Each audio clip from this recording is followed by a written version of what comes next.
Hi everyone. Do you want to give everyone some practice tips? Okay. I've had a lot of requests on my Instagram and a couple of emails asking for some tips on how to practice. So here are my top 5 practice tips.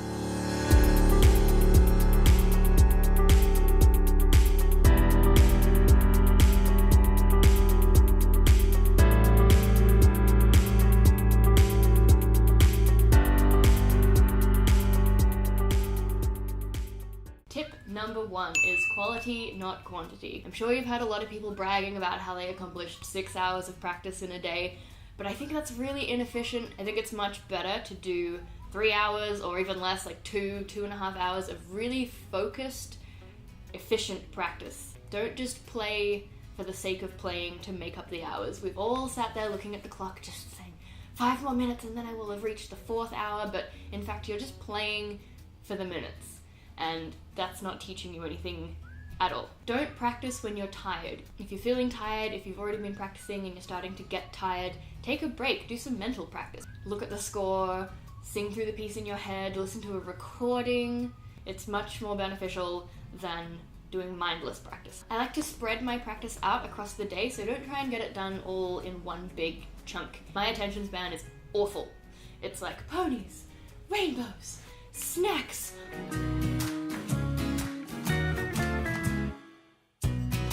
Always have snacks when you practice. So if I have 3 hours to practice, I'm gonna do 45 minutes, then 15-minute break for chocolate, or watch a YouTube video, or check my phone, go on Instagram, we all have Instagram. And then do another 45 minutes, 15-minute break, another 45 minutes. You get it.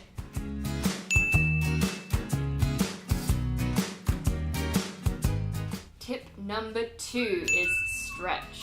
It's really important to look after your body, so you have to stretch before, during, and after your practice. If you don't do this, you're gonna get really sore and you're gonna do damage long term, especially on days when you've got really long orchestra rehearsals, you're playing sitting down, you might have chamber music afterwards, you need to fit in your own practice. So it's really important to look after our muscles because we're basically athletes, like, come on, we've got to play for like 6 or more hours a day. If you're playing and you feel like you're getting sore, stop straight away. Do some stretches, lie on the floor, go for a walk, drink lots of water. That's really good for your muscles. Just don't play through pain because you're gonna do some damage and we don't want that. That's really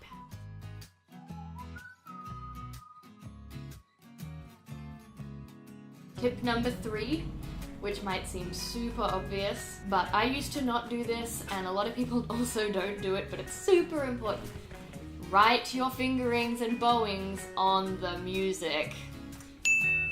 Yeah, I know, right? Some people don't. But it's really important to write it on within like the first week, at least, of learning a new piece. Even if you want to change your mind later, that's fine. That's why we use a pencil. You can just rub it out and change it. But always put a fingering, or if you can't decide, put one on the top, one on the bottom, 2 options. But it just saves you coming back the next day thinking, where was I gonna shift in that arpeggio? Just write it on the music, it's so much easier. Step 4. You've definitely heard this one before, but it's practice it slowly. You can't possibly expect to play something quickly if you can't play it slowly. Come on.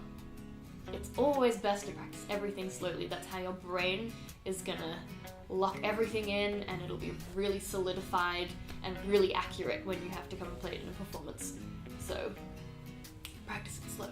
While we're talking about slow practice, it's good to do it in small chunks. Don't just try and play a whole section through. Divide it up. Even like get a piece of paper and fold it so you can only see a few lines of the music, and then do the first 2 bars, or even 1 bar. And then do it again, really slow, no vibrato, even take out the rhythms just so you can do the intonation, split the bowing so you can do it really clearly, then add the 2nd bar, and then do those 2 bars together, and then do the 3rd bar, and then stick that together, and you get the idea. And then you can fold the piece of paper down so you can see the next line. Step 5 is don't do mindless repetition. The amount of times I've walked down the hallway at school and I hear people practicing Paganini and they get to that run and they're like, they're a little under, I missed. It happens. But they just go and they try it again and then they miss it again. And then they just do it again. And then maybe they sort of get it, and then they just move on, and it's like, no, no, no. Don't do that. Instead, when you make a mistake, stop. What went wrong? Why did it go wrong? And what do I need to change about my body, or my action, or my technique to fix the problem? I always like to think about a car crash. If two cars are going along, they don't just randomly go and crash into each other like this. Something happens before the car crash to make the cars crash into each other. Something back here has happened to cause them to crash. So it's often something before that has caused your mistake. So for example, if you miss a really high note, it's not just that that note was wrong, it's the way you got to that note that caused you to miss it. So it's the note before the shift, or the note before the string crossing. They're always the culprits. Alright, that was my top 5 tips for practicing. If I think of any more, I'll definitely make another one of these videos. Let me know your practice tips in the comments down below, and let me know if these practice tips work for you, or if they don't. I'd love to know. Bye!